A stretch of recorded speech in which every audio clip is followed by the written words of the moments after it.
Hello friends, Jharkhand कर्मचारी चयन आयोग के द्वारा कुछ वैकेंसीज जो हैं जैसे कि परिचालिका यानी कि staff nurse vacancies, pharmacist vacancy, x-ray lab operators vacancies जो है निकाली गई हैं, जिसका विवरण वीडियो में इस प्रकार है। देखते हैं कि कितनी वैकेंसीज टोटल है और कितना शुल्क इसमें। देखिए, आप शुल्क की बात करें तो 100 रुपये इसमें आपका चार्जेस लगेगा। फॉर्म अगर आप लोग अप्लाई करना चाहते हैं तो फॉर्म जो है 23 तारीख से भरे जाने शुरू हो गए और 22 फरवरी तक इसमें जो है आप लोग अप्लाई कर पाएंगे। 100 रुपये मात्र इसमें आपको फीस देनी है अगर आप अनरिजर्व कैटेगरी से है, और रिजर्व कैटेगरी से हैं जैसे कि अनुसूचित जनजाति जाति से, SC ST से, तो 50 रुपये मात्र आपको यहाँ पे देने पड़ेंगे। इसके लिए देखिए, सबसे पहले फार्मासिस्ट की वैकेंसी जो है, टोटल वैकेंसी जो है 560 है, जिसमें कैटेगरी वाइज और महिला रिजर्वेशन या अन्य जो रिजर्वेशन है वो सभी यहाँ पे गिवन है, तो ये आप लोग चेक कर सकते हैं। इसी प्रकार प्रयोगशाला प्राविधिक जो है उसकी भी लगभग 636 वैकेंसीज हैं। एंड एक्सरे टेक्नीशियंस की बात करें तो 116 वैकेंसीज है। चारिका श्रेणी यानी कि स्टाफ नर्स को जो है ग्रेड ए से वैकेंसीज है, ये लगभग 1200 के आसपास इसको मान सकते हैं, तो 1200 लगभग वैकेंसीज जो है टोटल इसमें है। तो टोटल वैकेंसीज तो काफ़ी हो गई, पर आप अपनी कैटेगरी से देखिए, आप जिसमें भी बिलोंग करते हैं। परिचारिका में 1200 के लगभग है, एक्सरे में लगभग 100-125 है, प्रयोगशाला में भी 636 है, और फार्मासिस्ट में 550 यानी 560 के अराउंड है। टोटल जो आप देखेंगे ये 3-4 वैकेंसीज जो है, इसमें अगर आप लोग अप्लाई करना चाहते हैं तो, और क्या इसमें वेतनमान रहेगा, क्या इसमें योग्यता आपकी मिनिमम होनी चाहिए, वो सब के बारे में बताया गया। फार्मासिस्ट ग्रुप C से जो वैकेंसीज है, स्टार्टिंग सैलरी आपकी जो है पे मैट्रिक्स लेवल 5 इसमें रहेगी, जो कि 29,200 बेसिक पे यहाँ पे स्टार्ट होता है। बाकी DA HRA TA सब कुछ आपको यहाँ पे मिलेगा गवर्नमेंट की तरफ से। इसमें आपका मिनिमम 12th पास होने चाहिए, 10th हो या फिर आपने 12th करी हो, IAS उत्तीर्ण हो IAC से। एंड तकनीकी योग्यता जो फार्मासिस्ट के लिए आपको चाहिए, राज्य सरकार के फार्मेसी स्कूल रांची पटना अथवा भारत सरकार राज्य सरकार से मान्यता प्राप्त संस्थान से diploma in pharmacy B pharma उत्तीर्ण आप होने चाहिए। और अन्य शर्त यह है कि झारखंड राज्य फार्मेसी निबंधन प्राधिकरण, राज्य फार्मेसी जो है काउंसिल जो है झारखंड से निबंधित होना आपका आवश्यक है। यानी कि ये क्लियरली बताया गया है, जो कैंडिडेट सिर्फ झारखंड फार्मेसी काउंसिल से एफिलेटेड है वही इसमें अप्लाई कर पाएंगे। अदर, अगर आप इंडियन नर्सिंग काउंसिल या अदर किसी काउंसिल से फार्मासिस्ट की जो काउंसिल होती है उनसे अगर आप यहाँ पे रजिस्टर्ड है तो फिर आप इसमें कैंडिडेट अप्लाई नहीं कर सकते। अदर कैंडिडेट ही सिर्फ अप्लाई कर पाएंगे जो कि वहाँ के डोमिसाइल है और वहीं के आपने वहीं के झारखंड स्टेट फार्मेसी से आप काउंसिल से रजिस्टर्ड हैं। इसी प्रकार प्रयोगशाला प्राविधिक में भी वही 10th और 12th का सेम क्राइटेरिया, बाकी आपके पास तकनीकी योग्यता होनी चाहिए इससे रिलेटेड जो गिवन है यहाँ पे। एंड अन्य शर्त में वही आ जाता है, झारखंड राज्य पैरामेडिकल जो है काउंसिल से आप निबंधित होने चाहिए, यानी वहीं से रजिस्टर्ड होने चाहिए झारखंड सरकार।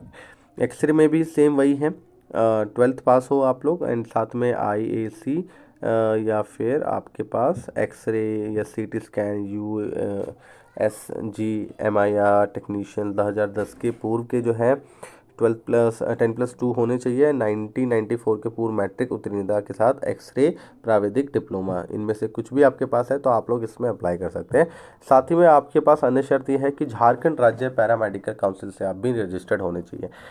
अब लास्ट में जिसमें आपके पे सबसे ज़्यादा रह सकती है, स्टाफ नर्स काउंसिल लेवल 7 की सैलरी है 44,900 बेसिक रहती है, 12th पास होने चाहिए। साथ ही में आप तकनीकी योग्यता 3 वर्ष या 6 माह का, यानी कि लगभग 3.5 साल का GNM कोर्स जो है आपने उत्तीर्ण कर रखा हो। अन्य शर्त ये है कि झारखंड नर्सिंग काउंसिल से निबंधित होना चाहिए। वही रजिस्टर्ड कहाँ से आपको होना चाहिए, झारखंड नर्सिंग काउंसिल से।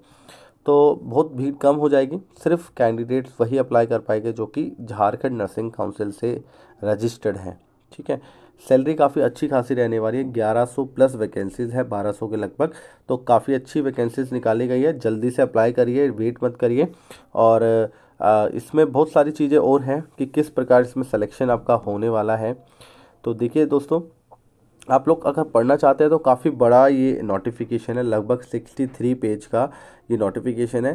पढ़ने में अगर सारी चीज़ें मैं बताऊंगा तो बहुत समय लग जाएगा, आप लोग खुद से इसको डाउनलोड करके पढ़ सकते हैं। बाकी मेन बातें मैं बता देता हूँ। आयु सीमा जो है आपकी जो मिनिमम 18 साल और मैक्सिमम 35 साल, बाकी जो कैटेगरी से बिलोंग करता है उनका एज़ पर रूल 2 साल 3 साल 5 साल का जो रिलैक्सेशन होता है वो भी यहाँ पे दिया गया है। पर यूआर कैंडिडेट के लिए 35 साल और मिनिमम 18 साल रखी गई है। और किस तिथि के हिसाब से है? 1 अगस्त 2023 के हिसाब से, ठीक है। तो न्यूनतम आप अगर चेक करना चाहते हैं उसके हिसाब से, मैक्सिमम अगर आप चेक करना चाहते हैं तो 2019 के 1 अगस्त 2019 के हिसाब से आप गणना करेंगे। इसमें जो संविदा में काम कर चुके हैं राज्य सरकार के तहत किसी भी हॉस्पिटल में, उन लोगों को भी एज रिलैक्सेशन दिया गया है। और बाकी इन सब चीज़ों का सिलेक्शन कैसे होना है, सबसे बड़ी बात वो है, उसके बारे में हम बात कर लेते हैं। देखिए आरक्षण वगैरह आप सब पढ़ लेना, ये सब चीज़ें, बहुत सारी चीज़ें इसमें गिवन है।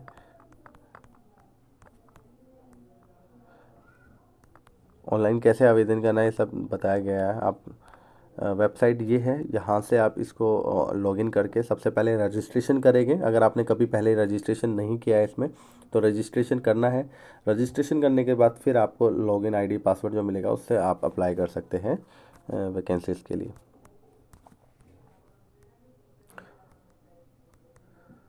अगर कुछ फॉर्म में गलती हो जाती है तो उसका भी आपको समय दिया जाएगा 1 मार्च से 3 मार्च के बीच में। आवेदन प्रक्रिया पूर्ण करने की तिथि जो है 22 फरवरी रखी गई है, मध्य रात्रि तक 12 बजे तक। परीक्षा शुल्क भुगतान करने की तिथि जो है 26 तारीख, यानी 26 तारीख तक आप फ़ी पेमेंट कर सकते हैं फरवरी तक।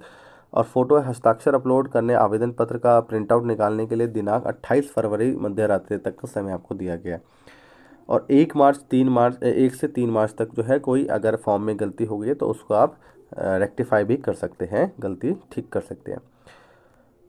परीक्षा शुल्क भुगतान करने की जो प्रक्रिया है, परीक्षा शुल्क जमा करने के लिए submit to proceed payment click करेंगे, वहीं पे ऑप्शन आएगा, नया पेज खुलेगा, वहाँ पे आप टर्म्स एंड कंडीशन को टिक करेंगे, पहले पढ़ लेना, उसके बाद टिक करके देन आप बटन दबाएंगे और वहाँ पे आपको पेमेंट करने के काफ़ी सारे ऑप्शंस मिल जाएंगे। वहाँ से आप डायरेक्टली अपना जो रजिस्ट्रेशन नंबर डालकर, जो आपको मिला है रजिस्ट्रेशन नंबर फॉर्म फिलअप करने पर, वो डालकर फिर आप लोग वहाँ से पेमेंट कर सकते हैं, ठीक है।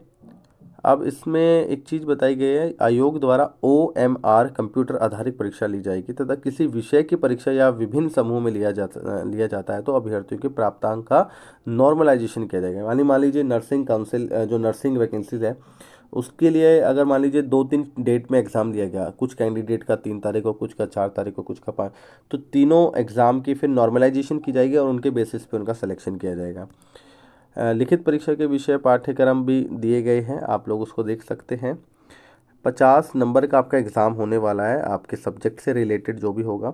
और हर एक नंबर का सही होने पर, मतलब हर एक के लिए 1 नंबर आपको दिया जाएगा, गलत पे नेगेटिव मार्किंग भी रहेगी। इसके अलावा अगर हम बात करें कि सिलेक्शन में सिर्फ ये 50 नंबर का क्राइटेरिया नहीं रखा गया है, बहुत सारी चीज़ें इसमें हैं। देखिए अगर आप लोग के जो 10th के बेसिस पे जो तकनीकी योग्यता जो है आपकी, जो भी आपने लगाया है ना, जैसे लेबोरेटरी का, या फिर आप मान लीजिए नर्स की बात करते हैं तो नर्स के लिए अगर आपने नर्सिंग जो अटेंडेंट है उसमें जो आपने BSc या GNM जो आपने लगाया, उस GNM के नंबर के बेसिस पे अगर 60% से ऊपर है तो इतने नंबर, 60 से 45 के बीच में है तो इतने नंबर, और 45 से कम है तो इतने नंबर ये दिए जाएंगे। इसके बाद मैट्रिक के भी नंबर चेक किए जाएंगे, उसमें भी इतने इतने परसेंट पर इतने नंबर, उससे कम है तो इतने नंबर, उससे कम है तो इतने नंबर। इंटरमीडिएट के भी दिए जाएंगे। और फिर आपके लास्ट में ये भी यहाँ पे अगर आपने किसी भी झारखंड राज्य के सरकारी अस्पतालों में कॉन्ट्रैक्ट पे काम किया है तो उसका अनुभव सर्टिफिकेट आप वहाँ से वेरीफाई करा के लाएंगे। तो हर एक यहाँ पे देखिए मैक्सिमम 50 नंबर आपको मिलेंगे और 5 अंक प्रति पूर्ण वर्ष की दर से देय होगा। मतलब 1 वर्ष के लिए 5 नंबर मिलेंगे, अगर 5 साल काम किया है तो 25 नंबर मिल जाएंगे, ठीक है। मैक्सिमम 50 नंबर ये दे सकते हैं, इन्होंने बताया, ठीक है। और फिर ओवरऑल आपका फिर वहाँ पे एक मेरिट बनेगी इन सभी नंबरों को जोड़ने के बाद। और इसमें एक चीज़ और कही है, जो 50 नंबर का आपका एग्ज़ाम होगा, रिटन एग्ज़ाम होगा, उसमें 40% से जो कम नंबर लाएंगे EWS या यूआर कैंडिडेट्स, तो उनका पेपर ही चेक नहीं किया जाएगा, मतलब उनको फिर कैंडिडेट को कैंसिल करके फिर उनको आगे मेरिट में कंसिडर ही नहीं किया जाएगा।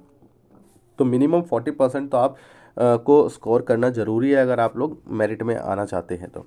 इसी प्रकार SC ST और महिलाओं के लिए 32% का मिनिमम मार्क्स ऑब्टेन करने का क्राइटेरिया रखा गया है। ST के लिए जो है अत्यंत पिछड़ा वर्ग अनुसूची 1 के तहत इसमें कुछ होगा। तो पिछड़ा वर्ग अनुसूची 2 में भी 34% और 36.5% का सिस्टम यहाँ पे दिया है।